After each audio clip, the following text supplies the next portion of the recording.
Recordemos que Lenín Moreno fue vicepresidente de Correa desde 2007 hasta 2013 y posteriormente, como es un hombre que ha trabajado mucho por la inclusión de aquellas personas que sufren algún tipo de incapacidad, la ONU se fijó en su trabajo y Ban Ki-moon personalmente lo invitó a trabajar en esa área de la que se ocupa también Naciones Unidas y que solo dejó Suiza para volver y encargarse de la campaña. ¿Por qué se ocupa tanto? Bueno, porque le interesa el tema, pero porque él mismo tiene una historia de discapacidad a partir de 1998 cuando le pegaron, lo atacaron a tiros por la espalda y se lesionó su médula y por lo tanto el hombre quedó parapléjico y por lo tanto se ha preocupado mucho. Miren, ayer por ejemplo las personas con discapacidad tenían todas las facilidades e incluso transporte gratuito para poder moverse. Pero aquellas personas que tienen más de 65 años y un poco más del 70% de discapacidad, le llevaban la urna a la casa para que pudiera votar. En ese sentido, está bien desarrollado el sistema electoral. Pero ha sido tan sucia la campaña que los observadores van a tener que manejar una mirada muy, pero muy fina. Pero fíjate, Pepe, también a partir de ahora, ¿no? Si es que no alcanzara, está cerca, no alcanzara este 40%, también hay algunos que dicen tan cerca, pero al mismo tiempo tan lejos, porque una eventual segunda vuelta, ya las especulaciones... Le podría complicar mucho. Sí, le podría complicar mucho, ¿no? Pero yo creo que estos minutos que vienen, estas horas, las próximas horas van a ser cruciales para saber si finalmente el candidato de ese hombre, del presidente Correa, que no ha tenido la posibilidad de participar y que ha dejado una marca, obviamente, después de 10 años en Ecuador, que será ciertamente imborrable. Algunos dicen que para bien, otros dicen que para mal. Sí, a mis espaldas tengo la imagen de Lenín Moreno. Vamos a conocer los datos de Lenín Moreno. Lenín Moreno es un hombre de 63 años, vamos a ver bien la imagen de él. 63 años, casado con 3 hijas. Lo que decíamos antes, de 2007 a 2013 ha sido vicepresidente del 2 veces presidente Rafael Correa. 2013 a 2016 enviado especial de la ONU sobre discapacidad y accesibilidad. Ha trabajado mucho y dicen que muy bien allí precisamente en esa materia. Y en 2017 obviamente candidato a la presidencia de Ecuador, solamente dejó Suiza para esto. Vamos a ver Guillermo Lasso, en todos casos, los datos de Guillermo Lasso, que es el principal referente de la opositor, un hombre que viene del conservadurismo, un hombre que viene de la banca, un hombre proveniente de Guayaquil. Guillermo Lasso, que tiene 61 años, que es casado, que tiene 5 hijos. En 1999 fue ministro de Economía. En 2013 enfrentó al actual presidente Rafael Correa, pero perdió la elección presidencial frente a Rafael Correa y la perdió de un modo contundente. Obtuvo en aquel entonces poco más del 22% de los votos. Y en 2017 candidato a la presidencia de Ecuador. Algunas de las propuestas que incluye el señor Lasso, es que la economía está en problemas. Es una economía con un corsé importante, porque vamos a recordar que la economía de Ecuador está dolarizada. Está dolarizada. De hecho, cuando se instauró la dolarización, el principal asesor del presidente de aquel entonces, o uno de los referentes, fue Domingo Cavallo, que fue allí en condición de asesor, casi te diría que principal, les diría que principal. Nunca se apartó de la dolarización ese país y de hecho ese sistema en un principio, como suele suceder cuando se toma un sistema de este tipo, se volcó rápidamente y eso benefició a la administración Correa en obras de infraestructura, salud, vialidad, educación. Nos decía ayer, por ejemplo, el embajador juez que tal vez 3 de los mejores aeropuertos y de los aeropuertos más importantes y mejor diseñados de toda América Latina son 3 de los principales aeropuertos de Ecuador. Se ve la inversión de aquellos años, pero después, con la renta petrolera, se empezó a usar para otras cuestiones. La renta petrolera al principio rindió, pero posteriormente la renta petrolera, al igual que para Venezuela y para muchos otros países, ha caído dramáticamente. Y aquí se encuentran con un freno económico muy importante y con el corsé, que significa un sistema tan riguroso como es el de tener la economía dolarizada. Vamos a ver.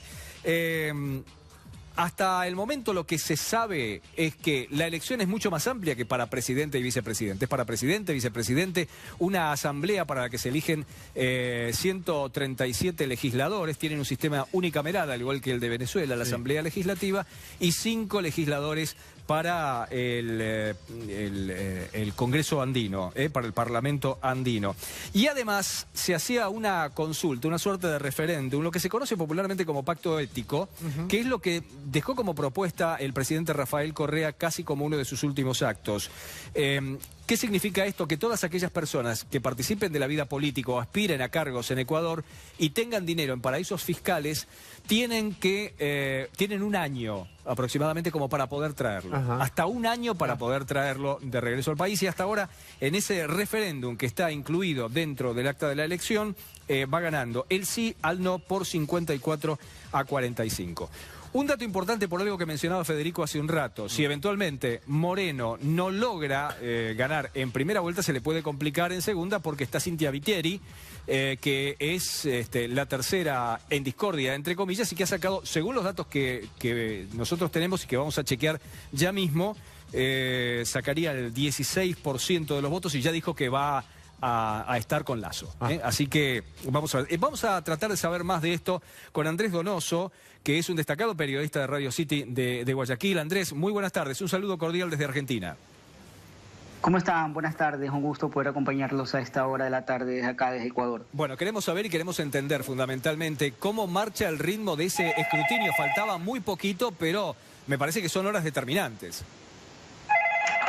Sí, bueno, todavía no hay nada en concreto. Específicamente, hoy el Consejo Nacional Electoral indicó que en 3 días se entregarían los resultados sobre sobre las elecciones que vivimos ayer los ecuatorianos.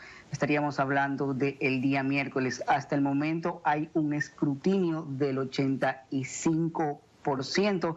Igual nosotros acá nos mantenemos a la expectativa de saber si hay o no hay una segunda vuelta, pero de parte de los periodistas, de parte de la gente de Alianza País, ellos parece que sí están totalmente casi seguros de que vamos a estar en una segunda vuelta. El presidente Rafael Correa hoy en la mañana citó un tuit donde dijo que habló de una posibilidad de una segunda vuelta y que los simpatizantes de él deben de estar preparados ante una campaña nuevamente sucia por parte de la oposición. Vamos a ver, Andrés, cómo se apuraron ayer. Vimos una señal televisiva que corresponde a un medio local y en donde ya decían que había ganado en primera vuelta el candidato oficialista, y hasta el presidente Correa se había apersonado a saludarlo a Lenín Moreno. ¿Cómo se ve todo eso transcurridas las horas?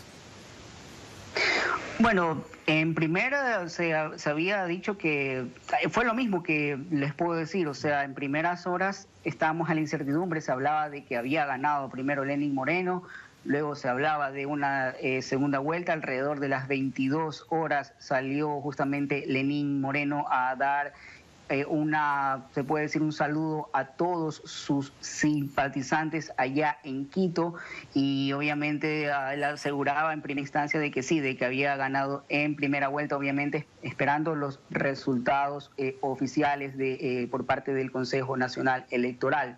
Entonces, hoy en la mañana, en una entrevista con una cadena televisiva, él dijo que confían totalmente en el proceso de los escrutinios, pero en lo que tú decías ahora, hace pocos minutos, Correa primero señalaba de que había un triunfo en una segunda vuelta, pero conforme fueron avanzando los resultados, se hablaba de un empate, y prácticamente a las 12 de la noche de hoy, el proceso quedó estancado por razones de las cuales todavía no han sido específicas, y quedamos a la incertidumbre. Y hoy, obviamente, las autoridades indican que el día miércoles conoceríamos con exactitud si estaremos en una segunda vuelta electoral, la cual será el próximo mes de abril. Vamos a ver, la campaña fue muy brava. Que se haya estancado cuando falta un poquito más del 10% o 15% a esta altura de las circunstancias, no sé si les llama a ustedes la atención. A la distancia aquí llama la atención. ¿Qué opinan ustedes?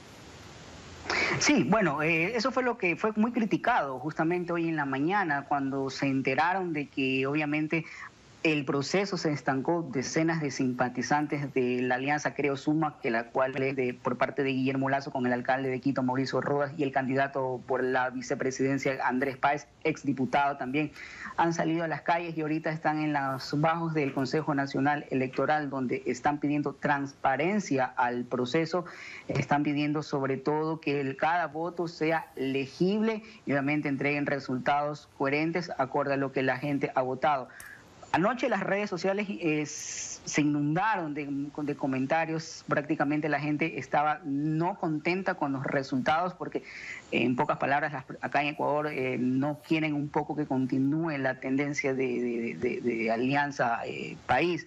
Sin embargo, eso motivó que hoy las personas, al menos en Quito, salgan las personas a las calles, estén en los bajos del Consejo Nacional Electoral, estén pidiendo transparencia al proceso electoral. Andrés, ya estoy fuera de tiempo, muy cortito. En una segunda vuelta al candidato de Correa se le complicaría, ¿verdad? No te puedo decir con exactitud. Acuérdate, ¿qué te puedo decir? Todo depende de la campaña que le haga Guillermo Lasso o la campaña que le haga Lenín Moreno, porque aquí en ambos casos, ambos tienen armas que utilizan como recuerdos del feriado bancario, o en el caso de Lenín Moreno, o en el caso de Guillermo Lasso, los casos de corrupción que han salpicado en los últimos días al gobierno. Entonces, ambos tienen armas, se puede decir, letales para luchar en la campaña. Andrés, gracias por tu tiempo. A ustedes y que tengan una buena tarde. Nuestro colega es Andrés Donoso de Radio City de Guayaquil y nos pinta, bueno, el cuadro estancado, entre comillas, cuando falta tal vez un poquito menos de un 15% por escrutar. Les invito a compartir testimonios de los principales referentes de esta elección. Dale. Muchísimas gracias a todos. Este éxito no hubiera sido posible sin la colaboración de todos y cada uno de ustedes. Vamos a seguir fielmente los postulados que estuvieron marcados desde un comienzo de continuar la revolución ciudadana y fortalecerla, porque de eso se trata, este es el objetivo. La segunda vuelta electoral la confirman el escrutinio de más del 60% de las actas y además los resultados que acaba de informar al Ecuador, participación ciudadana.